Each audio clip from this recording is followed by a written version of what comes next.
right. Welcome back to another episode of the Demand Podcast. I am your host, Jonathan, the co-founder of Omni Lab, and today I am joined by Lilly, who is the head of global marketing at Assignar. We're going to be getting into a whole bunch of cool stuff related to customer interviews. I know that I've gotten this asked from a lot of different people in the marketing community, especially on LinkedIn, about how to do it, when it makes sense, why to do it, how long the interview should be, what you do with the data and all that. So we're going to be getting into all that and more.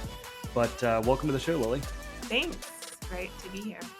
Yeah, so like we were chatting about before, just to kind of get right into it, and kind of generally the way we like to run the podcast, at least with anyone, is as practical, I guess, as we can make it, right? So people can take away something and say, all right, cool, like I can actually put this into practice.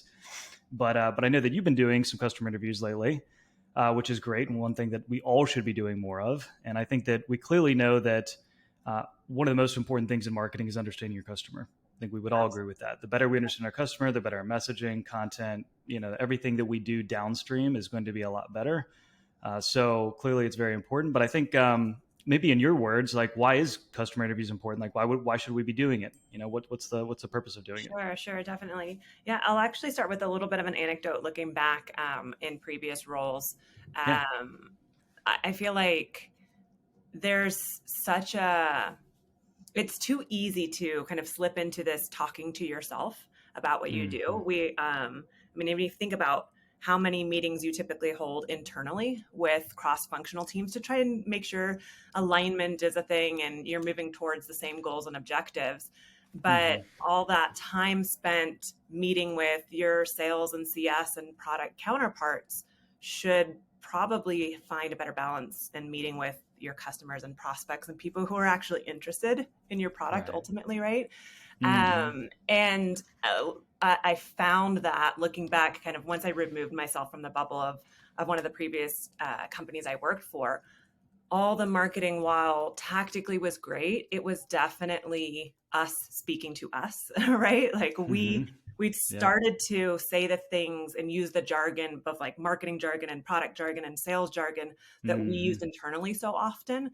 And when I took the lens of an outsider, I'm like, sometimes I don't even know what we're trying to say here, right? And so someone who isn't familiar with your product or solution probably is going to be just as confused as you are ultimately if you're able to see that. So when I started in this new role at Assignar, one of my focuses was, how do we not go down that path of just this echo chamber of our own kind of conversations internally?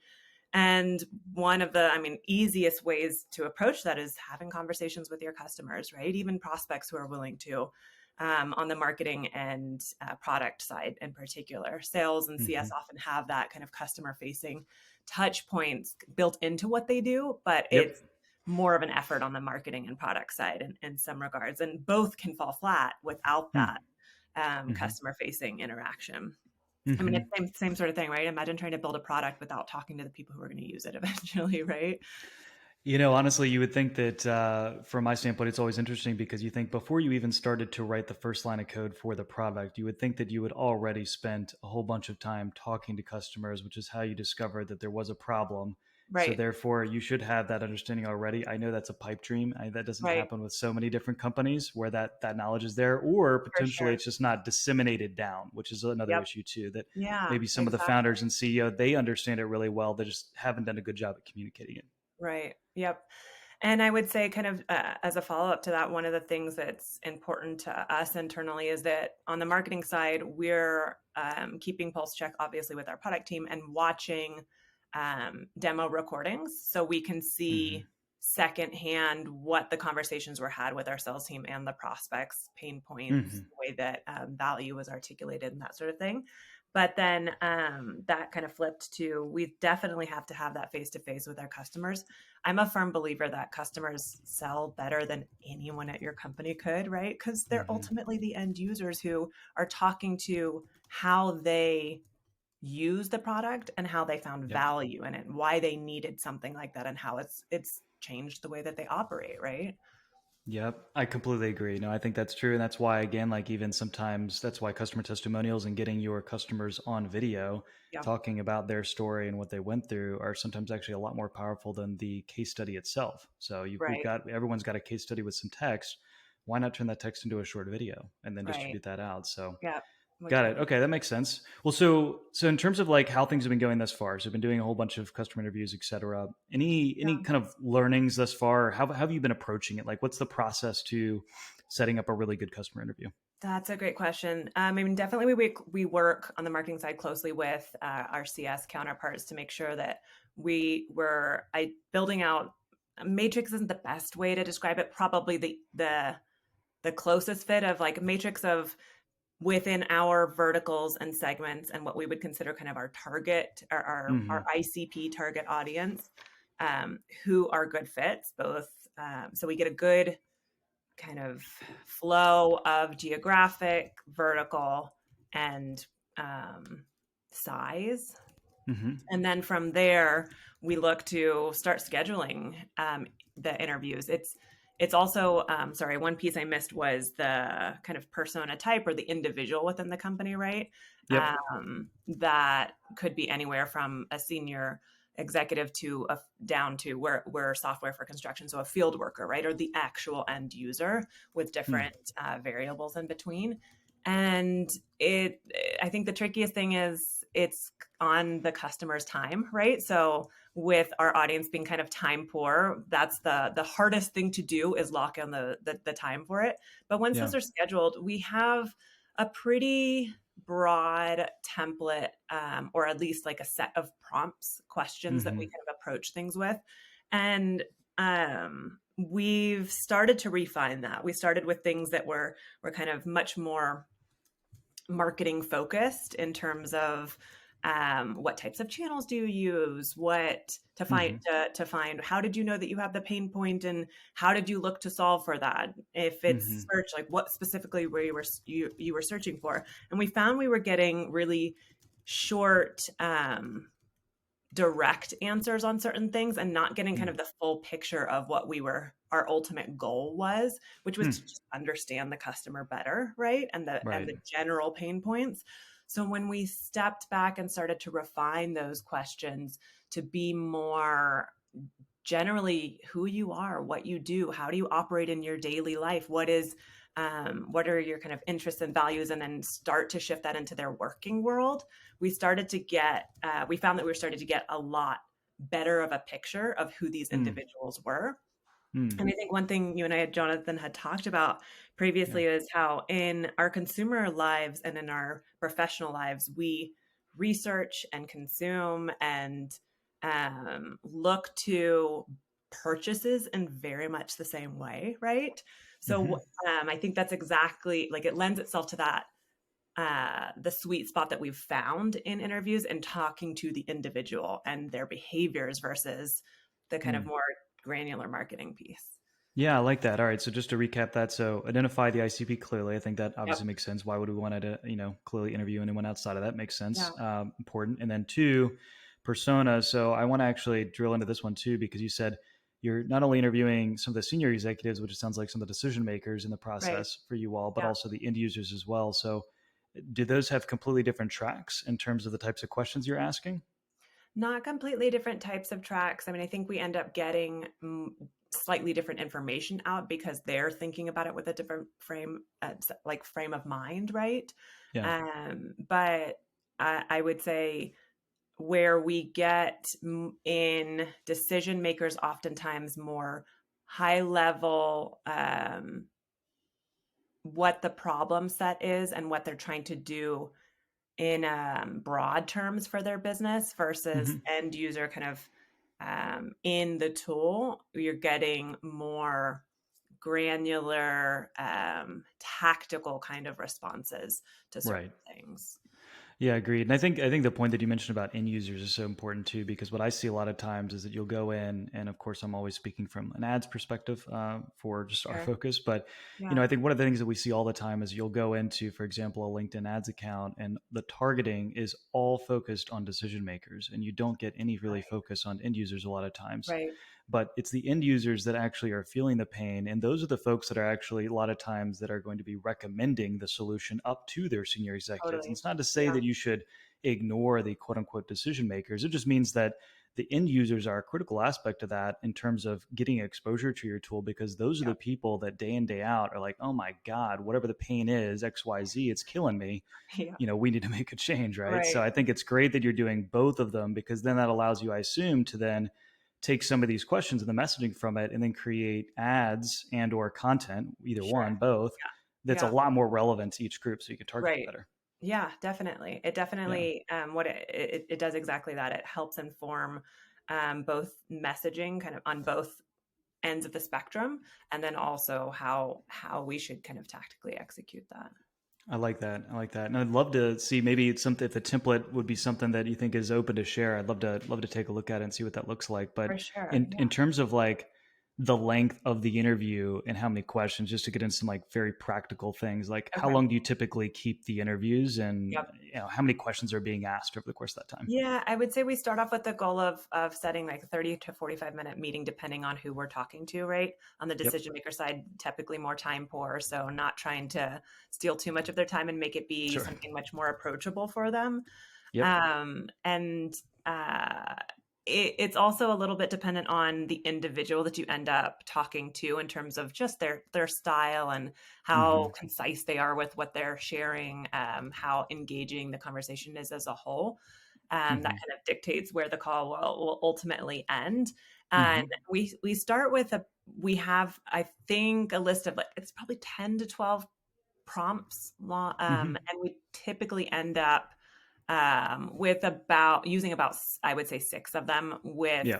pivoting into things that they share or say that we want to kind of double tap on or get a little bit Right. more detail on. So Which I think we, that's important too, right? Because I think yeah, it's probably not realistic to actually prepare be every super single rigid. perfect question, right? I Exactly. mean, clearly, like they're going to go off into wherever, Neverland, and say, well, Right. there was this one thing. And you're like, that's actually kind of interesting. And, you Yeah. maybe didn't think of that question before. So then Yeah. kind of making it a little more flexible, right? And not using it as like a true script, but Sure. just a guide, right? Yeah, exactly. That's why I kind of Yeah. I talk to them as prompts more so. And Yep. you'll even find customers that, I mean, some of the champions, for example, they want to just talk about Right. their experience and why it's been a life-changing adjustment for them and how they Right. use it and enhancements they would recommend, right?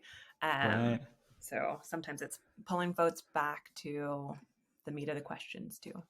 Exactly. No, I agree. And I think you said something else that was interesting too. You said that a lot of times it's difficult to actually get their time and like get Yeah. them on the phone and whatnot. Yeah. So I know that a lot of marketers many times will actually incentivize the meeting with either something financially, Sure. and or something related to the product every now and then, or an event that maybe you're hosting to give them free access. Yeah. Do you guys incentivize? Do you think that's appropriate for customer reviews, or do you think that it just, what's your thought on that? Sure, great question. I mean, I feel like it depends on your audience a little bit. It depends on kind of case by case basis in some respects.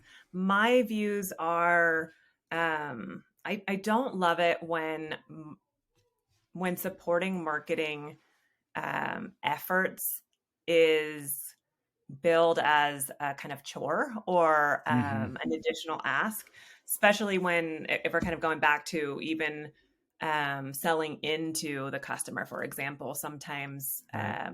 sales teams will say, "Hey, if you do 2 case studies for us and lead a webinar, for example, we'll give you a Right. discount." Then it feels Right. like it's almost a requirement versus Mm-hmm. I really view it. I think that there's opportunity to build it as a co-marketing opportunity that benefits them Agreed. as well, right? So sometimes these calls, while we are borrowing their time, the incentivization can be things like, we would love to feature you on a webinar where we're Mm-hmm. giving your company and yourself additional exposure, or video cast or podcast, or whatever the kind of medium that you kind of Yep. typically use to get in front of customers and prospects. And then there's always the like fun for your champions, sending company swag. Right. I know there's a lot of talk about you've made it when people want your swag and want to buy your swag. Right. So They actually want to wear it. Yep. yeah, Exactly. exactly. And we found that on our end, it works really well to kind of send an unsolicited kind of thank you Mm-hmm. kit of swag. Yeah. Um, but we definitely have also tried things like if in, I hesitate to do it more on the customer side, but it's like if you can share some of your time with us, we'll buy you lunch that day or something like that. Right. A little bit less um, feels like a chore and more slight incentivization. I like what you said though. I think you hit the nail on the head, because that's the way at least we think about it, is that you don't, if you think about it from a co-branding perspective and give them something that they also want as well, where it's like, Yeah. hey, you're going to be on our website, you're going to be part of this webinar, there'll be an opportunity maybe for you to introduce yourself, say like a quick word or two, even though we don't want to be too pitchy a lot of times in webinars, Right. right? But Yeah. maybe give them a chance to have some light. So like that's the value for them, is like, hey, and then ultimately, right, hopefully they love working with you, right? And you're Yep. just having a conversation and building a deeper relationship with them. And interestingly, I know when I've done some in the past, it's actually led to upsell opportunities where we start getting into talking about all sorts of other things related to what we do. So you kind of Sure. got to think about it multiple different ways. It's clearly to better understand them and really get deep into a lot of different things, but also say, all right, cool. Well, maybe they can actually learn something from this as well about what we Hmm. do, and then ultimately make that into a branding opportunity. So I think that's really Yeah. smart. Yep. Spot on. Yeah. So in terms of so we talked about incentivize, we talked about time, number of questions. In terms of like the amount of interviews, right? Just to get another practical question, are we Sure. talking 5 is enough, 10's enough? Do we need 30 different customer interviews? And like, what's a good enough sample size where we can say, all right, cool, we've got all this awesome data, Yep. and it's all qualitative, of course, maybe some Uh-huh. quantitative, mostly just Yep. qualitative kind of feedback. And then, of course, we're gonna have to do something with it. So, how much do we need? How many interviews do we need? Yeah, that's a great question. I will say that we typically don't approach it from a volume perspective in terms of like us trying to achieve a set amount, but what Yeah. we try to do is have a regular enough cadence that we hold ourselves to. So Mm. looking to make sure that we are, as a team, collectively getting in front of customers at least a couple times to um, a handful of times. Like my Hmm. ideal is if I can talk to a customer 5 to 6 times a month, then and it doesn't even have to be these more formal kind of like interview periods that we have, but Mm. just getting a little bit of additional insight. Then I think that we're on the right track. I More realistically, it's probably just a couple times a month that we're at this point that we're getting in Right. front of customers in that sort of capacity. Hmm. And I would also say we've definitely found, same with the number of questions. We always come with more, right? Same with, Hmm. I didn't fully touch on this, but when we're building out that matrix of customers that we would like to talk to, right? Ideally, Yeah. knowing that the hardest part is securing the time. We typically have a list that's much longer than what we Right. ultimately like, right? Just to Completely. kind of cover ourselves there.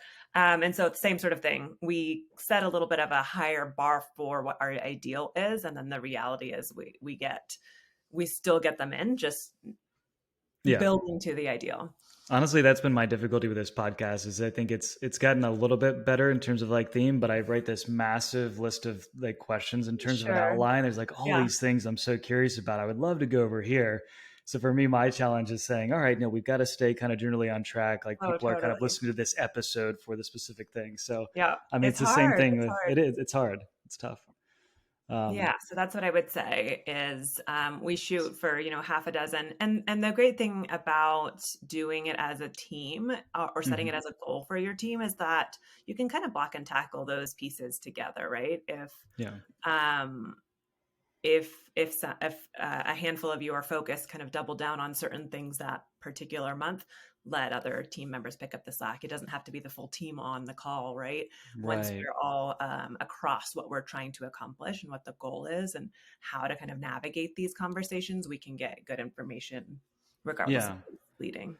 What do you think the role is between, customer success clearly is very active talking with customers on Yeah. a daily, weekly basis. So there's customer success clearly has, I'm sure, a ton of knowledge, right, in talking with Hmm. those customers. Marketing is clearly on its own initiative sometimes, but is there a collaboration between you guys, between customer success and marketing, to really get some of the feedback from them? And then I guess I'd even add to that, of course, with recording software now, most sales teams are recording just about every Right. conversation. So whether Right. it's like Gong or Course or whatever recording software you use, there's Yeah. a lot of value in listening to those as well. So how do you kind of, I mean, do you guys incorporate those other customer success and sales and kind of trying to drive some of that feedback as well to kind of get a Yeah. little more scalability, or how does that all work for you guys? Yeah, that's a really great question. I would say I might be jumping a little bit ahead in part of my answer, but Sure. ultimately, what we're trying to understand when we're getting in front of customers are pain points. Are we still in the right place? Are we Hmm. still aware of directly from the customer what is their struggle, and then also what solutions look like for them, but from a value based standpoint. So Hmm. we try to pull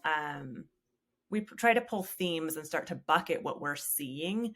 Hmm. Um, that helps inform our messaging, that helps inform our coaching to our sales teams, that helps inform certain areas that product might want to focus on, right? Hmm. And then I think when we start to build out those themes more so, if we don't feel like we can tackle a handful more of interviews, but we just feel like we need extra quotes or Hmm. information on specifically what kind of leads to these pain points, for example, we'll double Hmm. tap with our CS team and say, can you, in your quarterly reviews or your next calls with these types of customers, can you dig in a little bit more on this particular theme, for example, or this Hmm. particular pain point or solution, even to get a little bit of additional information. And just like you Hmm. said, sometimes in a pinch, if we can't get to like direct emails, but direct interviews or calls with customers, we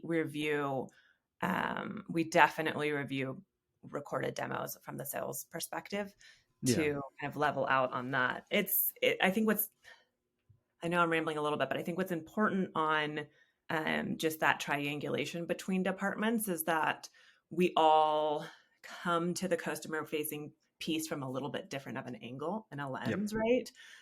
So being able to see all sides of that, it helps for a well-rounded take on who we're working with or who we're trying to talk to, right? Completely agree. Yeah, I mean, you've got to incorporate clearly all of those teams in there, but I think that there's a lot of noise and there's only so much time we all have as marketers, right? Oh, Especially when you're a true. small marketing team. So you're like, yeah, I would love to listen to the 150 sales calls from last Yeah. month, but Yeah. that's not realistic. So clearly, you can't listen to all of them. So it's maybe picking a few, listening in from time to time, and trying to Yeah. understand what's going on, and then getting sales obviously in the room and trying to understand, hey, like what are some of the biggest questions that we're getting?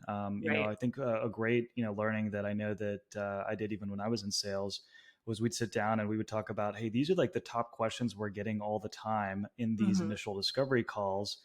Can we get some more content or improve the Oh, website a so little good. bit or Yeah. FAQs, et cetera, so that we Yeah. can actually get ahead of this and actually answer some of these? Because you imagine like these are the people that actually chose to still convert and talk to us, right? And they had the Right. question. Imagine how many other people are not converting because they were like, yeah, I don't know about this company. I'm not Right. sure. Like there's these concerns I have, Yeah. you Yeah, know? that's a super great point.